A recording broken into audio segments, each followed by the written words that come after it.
Hello, good morning, good afternoon, good evening, wherever you are listening from. My name is JP, and this is How Do You Loop? Welcome to episode 4, and this episode is my experience with my first gig with the Boss RC-600 loop station. This podcast is sponsored by our friends over at DistroKid. If you've got songs, EPs, or even albums and you want to get them out there in the world, then DistroKid can help. DistroKid is a music distribution company. You upload your songs to them and they push it out to all the online stores and music streaming sites around the world. Places like Apple Music, Spotify, Amazon Music, Deezer, TikTok, Tidal, Facebook, Instagram, and wherever music can be heard. Now, most music distributors charge you per release, but DistroKid have a different model and they charge you one price per year, which starts at $19.99. The reason I say it starts is because they have different tiers. For example, they have Musicians Plus if you're in 2 bands, or you want to schedule the release, or even if you're managing an entire label, they have a tier for that as well. And with the link that's in the show notes, which is distrokid.com/VIP/John Paul Music UK, I can help you save 7% off your first annual membership with DistroKid, no matter which tier you choose. Your music is yours and you keep 100% of the rights, but DistroKid can work for you with promotional tools, as well as scheduling releases and much, much more. Have a look in the show notes and click the link. That helps me out as well, but at no additional cost to you. In fact, I'm going to be saving you 7% off the normal price. Thank you very much to DistroKid for sponsoring this podcast. Now, if you're not familiar with myself looping, I've been looping for over 15 years, and I've been playing pubs, clubs, and venues with loop pedals of all different makes, models, shapes, sizes, and kinds. Now, for the past couple of years, I was using the Boss RC-300, and then I moved over to the Headrush looper board, which is a 4-track looper with built-in effects. Now, the looper board is awesome, but it is very heavy. It does have an amazing touchscreen on board. Basically, the Headrush looper board is a quad-core computer built into a metal chassis pedal. You've got 4 loops, and you've got an unlimited overdubs, of course. Now, it is very good, but it is also very heavy, so I also have an effects processor as well, which is the TC Helicon Voice Live Play Acoustic, and I've got a little pedal to switch things, and I've also got an expression pedal. So as you can imagine, I ended up with quite a huge pedal board to carry all this stuff. And the pedal board I've got is a Swan Flight pedal board, but it's a meter long.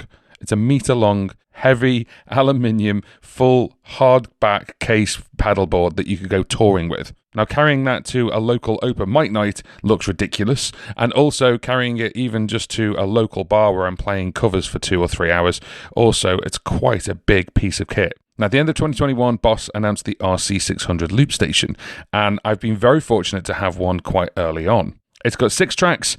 It hasn't got a big screen, but it also hasn't got a touch screen either. But what it does gain is it's 32-bit floating audio, so the quality of the audio is much better. It's built like a tank, and it has loads of effects that are really, really usable for me. While I'm gigging, I mainly play guitar and sing, and I'll add loads of harmony effects as well, so I don't just loop my guitar, I loop my vocals also. Now, this looper combined with the Boss 505 Mark II has been highly anticipated. I think the Boss RC-600 has been more anticipated because the only flagship prior to that for Boss was the 300, and that came out in 2011, so it literally has been 10 years. So a lot of anticipation for the Boss RC-600. So obviously, being able to have 6 loops at your feet is fantastic. With basically having the same brain as the 505 Mark II, you've got all the same effects. You've got scattering, you've got low-pass filters, high-pass filters, you've got amps in there now as well. There are vocoders, there's all kinds in there, and they are awesome. So setting up the Boss RC-600, I'm not going to lie, as a loop artist, I was A, excited, but actually B, I was a little bit nervous. It's got some main advantages with it. So, of course, the upgrade on the 300, there's actually 2 mic inputs. Now, the Headrush looper board actually had combi jacks. It's got 4 combi jacks on board, so it's XLR and jack, so it didn't matter really what you plugged in. But with the RC-600, it's got 2 XLRs, and it's got 4 quarter-inch jack inputs. So technically, you can plug up to 6 different things if you went completely mono with everything. Now, the big thing for me as well is I plug my guitar and my microphone into the TC Helicon Voice Live Play Acoustic. And the out of that is both XLR. It's XLR for the vocal, but it's also XLR for the guitar. Now, you can do one of 3 things. You can either have it in just split monos, you can either have it in stereo, or you can have it into a dual DI mode. So what it does is it basically DIs both the vocal and the guitar out separately into separate mono feeds.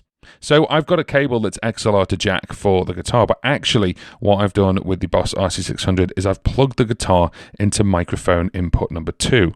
It doesn't actually matter because I can turn things like the noise suppressor that's on the RC-600, I can turn it off for the guitar, and I can even turn it off for the vocal if I want to. And just from the fact that we're going from XLR, from the TC Helicon Voice Live Play Acoustic into the Boss RC-600, it's just easy. Now, when they announced the Boss RC-600 loop station, a lot of people were like, cool, it's got 3 modes, which means you've got 9 buttons and then you've got these 3 modes. And you've got over 200 drum beats and more, and you can actually create your own with a piece of software, which is the rhythm converter. But the thing that people didn't get, and even I didn't get until I got my hands on one, is you can actually re-customize what is actually printed on the Boss RC-600. That's my only kind of downside with the Boss RC-600 is I kind of wish they didn't put what it says on the tin, as it were.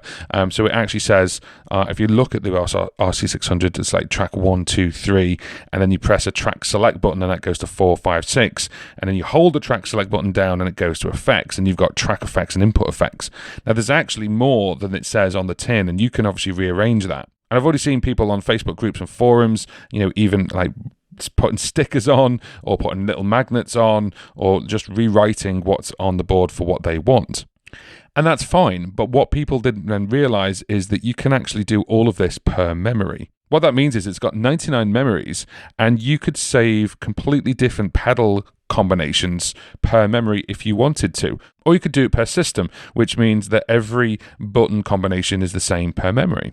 Then on top of all of that, you've got 16 assigns, and these are assignable commands that you can either use for the buttons themselves or you can use externally for things like MIDI controllers. Now, if you follow my YouTube channel, you'll notice that there are an absolute slew of videos, both shorts, long-form videos and live streams all about the Boss RC-600, how to set it up, how to get it up and running, and loads of tips and tricks. And I think it's a fundamental shift. And the reason why I say that is because in the past, we've been given a loop pedal by a company, it doesn't matter who it is, and they've programmed it up to do certain things. So when you press a button, it does that job, and that's it.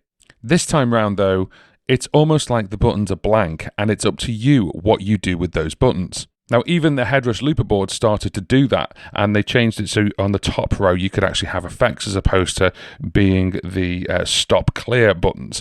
But it's amazing because what this means is you've got 9 buttons with 3 modes. That basically makes it 27 buttons. Imagine them being 27 blank buttons. So how do you want your looper to be?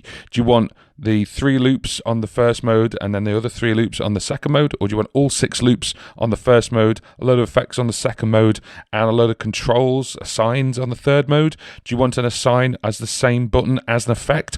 You can do all of this, and it's really, really clever. Now that's me talking just in the studio, basically saying at home, being a hobbyist, and that's all cool. I can mess around with it, I can just fiddle with it, and that's really, really nice. But for the working musician, you need to get this thing up and running kind of pretty quickly.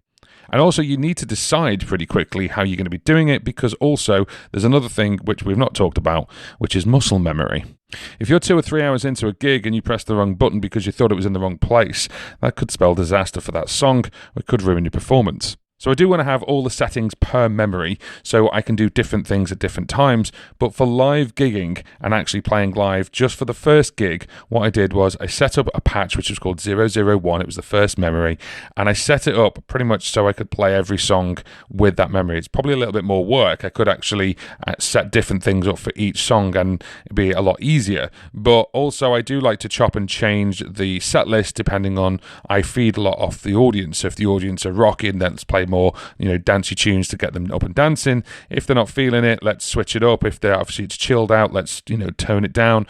So it depends on the set list. I write a set list out, but then my wife will tell you, and friends who come and see me regularly, I very rarely stick to it because I totally feed off the audience.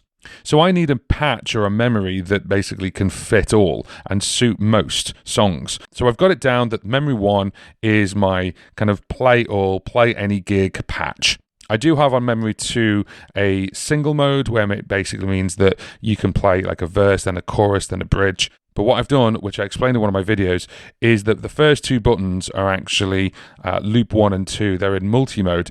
Buttons 3, 4, 5, and 6 are actually the single modes. This means I can have two rhythms, and I don't predominantly use the rhythm section of the loopers. I've never really have because I've not really thought they'd be good enough. I'm going to look at changing that though, because the Boss RC-600's rhythm section is great, and I can even make my own. So back to memory 001. So on mode 1, I've got it as it says on the tin. I've actually got it as loop 1, stop, loop 2, stop, and loop 3, stop. Then I've got track select, and then on mode 1, I've actually got it changed over. So on the very first mode, on button number 8, where you would normally see undo, redo, I've changed that over to be one of my effects, and that's a guitar to bass effect. That way I can actually access it really, really quickly without having to just start pedal dancing and move it across from one mode to another. I haven't changed pedal 7, which is track select, and I haven't changed pedal 9, which is start, stop, all. On mode 2, it's a similar thing. So I've actually got loops 4, 5, and 6, and then I've got track select on pedal 7. And then on pedal 8, I've actually got rhythm start stop, just in case I do want to start using the rhythm. And I've picked a kind of generic rock rhythm that I use with, I think it's beat number 1. And it's got 2 variants on it, which is variant A and variant C, I think, or variant A and variant B. And then on pedal 9 on mode 2, I've actually changed that. So instead of being start, stop, all, it literally is clear all loops. So I have to be really careful, and obviously if I press the wrong button, I could delete it all. But again, that's down to me and down to my own responsibility.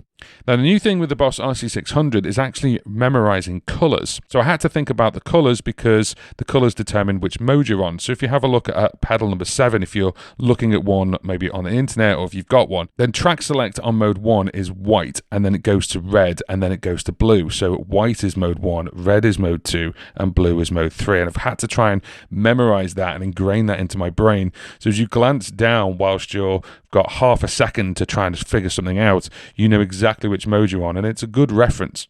The one thing that I absolutely love about the RC-600 is that big circular orb. It's fantastic to actually see where you are in the loop, and also, of course, it flashes the time. I actually haven't changed it from the way it is from factory. I think it's fantastic the way it is. I think it obviously with it, the outer circle going around to show you the length of the loop that you're on, and also at the same time, it's showing you the BPM. I just like that the way it is. With the actual LCD, I actually changed that over to the third one along. So it shows you all the loops going around. You see these tiny little circles. And actually, even though they're tiny, I can actually see it no problem. I saw it from when I was playing on stage. I can see it when I'm playing at home. It's fine. It works. It's really, really useful. Hang on a sec. Taking a sip of tea. Now, going over to the effects, like most loop artists, I also have external effects, which are coming in from the TC Helicon Voice Live Play Acoustic. Now, I've been using that thing for years, and it's like the furniture. It comes with me. I've had loads of TC Helicon products in the past, and all the purchases have always been predominantly because of vocal effects or harmonies. I used to use the Voice Live Touch 2 for ages. I love that ribbon that's on there. I really wish they brought a third one out. But the Voice Live Play Acoustic seems to settle well. I did have the Voice Live 3 and a Voice Live 3 Extreme at one point, but it's just too big combined with a looper as well.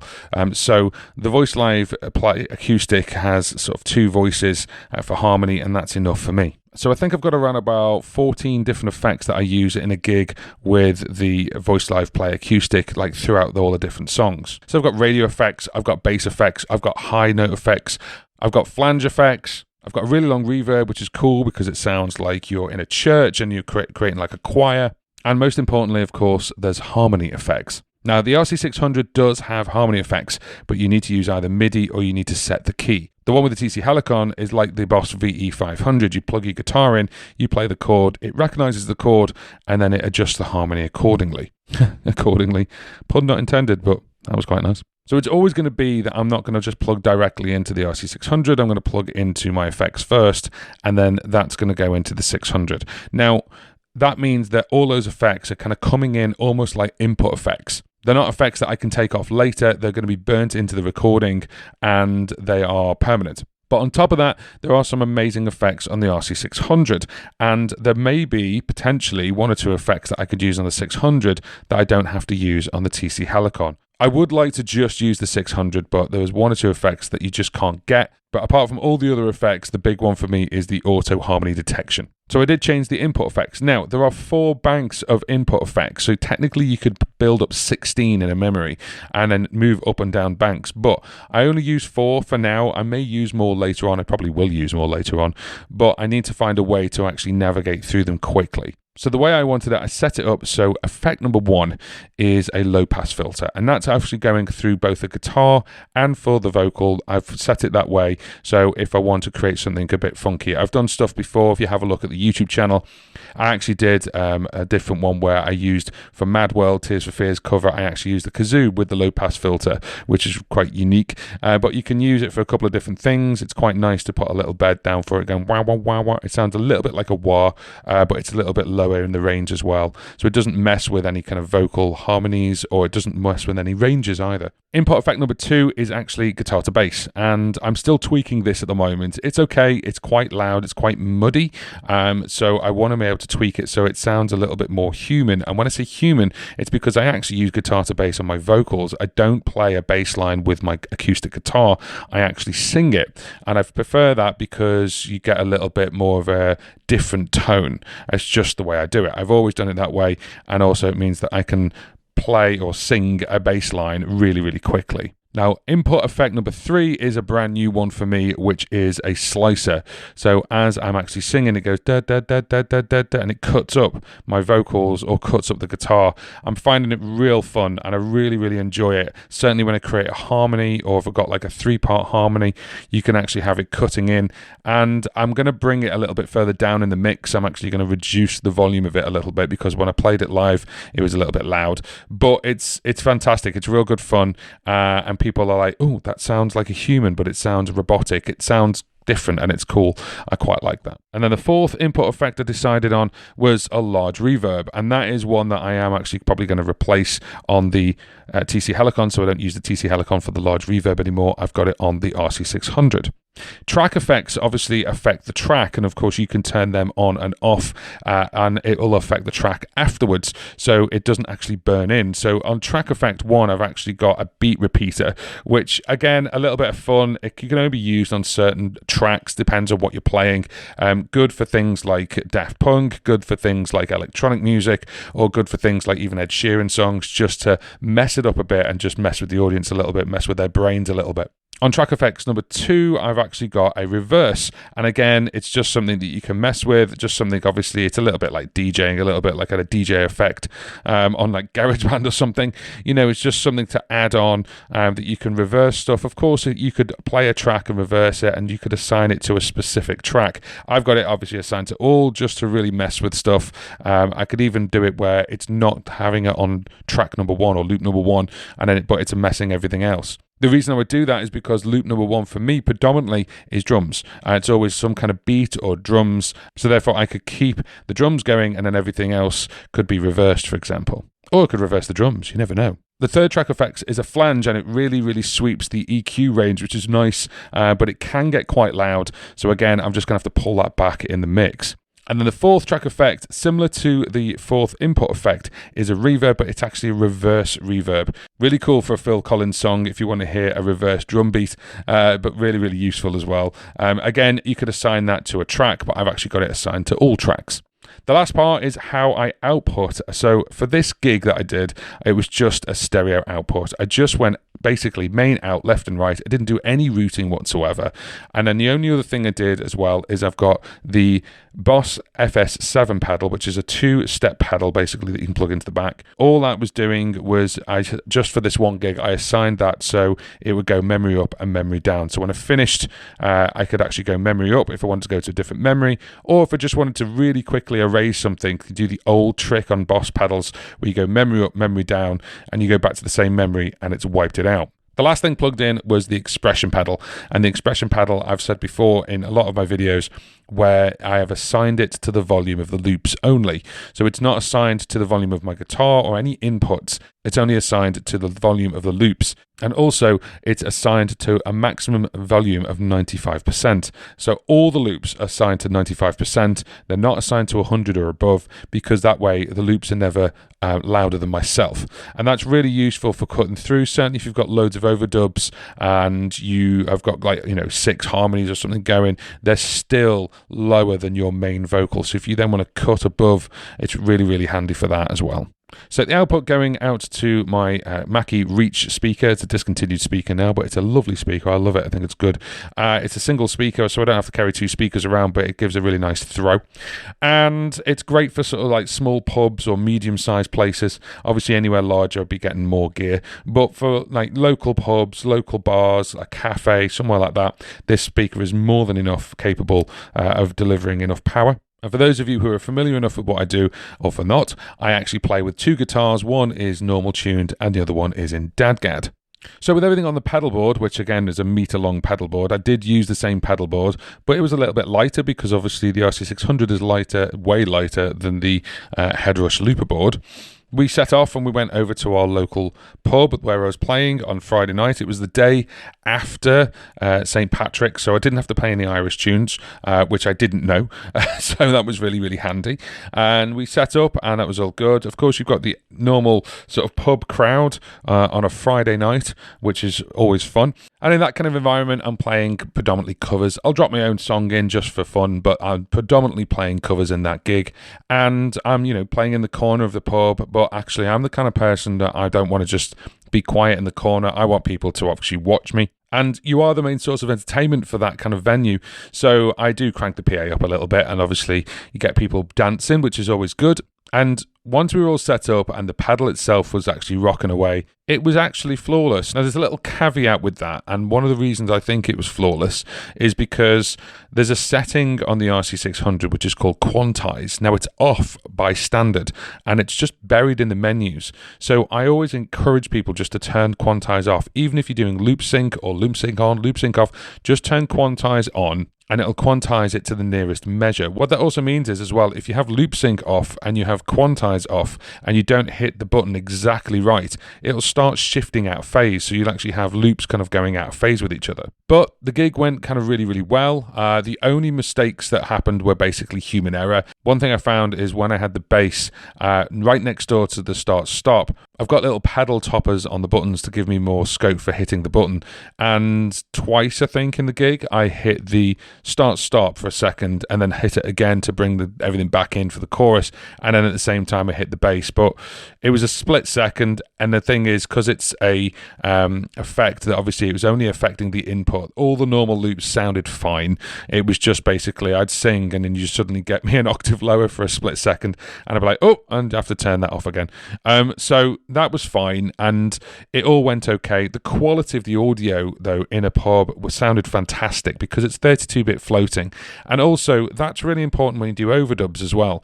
So when you're doing overdubs and you do many overdubs, you get a little bit of degradation in the audio. It gets compressed a little bit, certainly if it's 16-bit or even 24-bit. But when you get to 32-bit floating, there's no compression at all. It just keeps going, and the quality. I did a song which is called One Day Like This by Elbow, and I sing the harmonies and I add harmonies from the TC Helicon, and I overdub it a few times.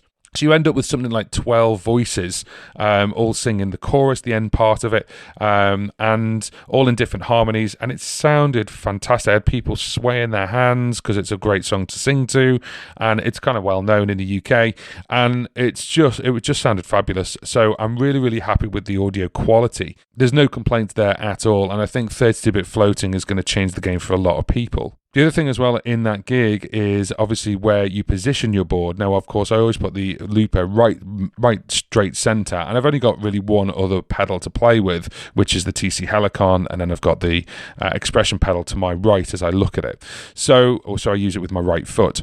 Now, there's a couple of cool things I really, really liked about it. Again, the orb was really, really useful, just knowing where you are in a loop. And also, just for the BPM, even if I wasn't using the rhythm, the BPM indicator actually just gave me a little bit of a guide. Even if I was just using my guitar to go,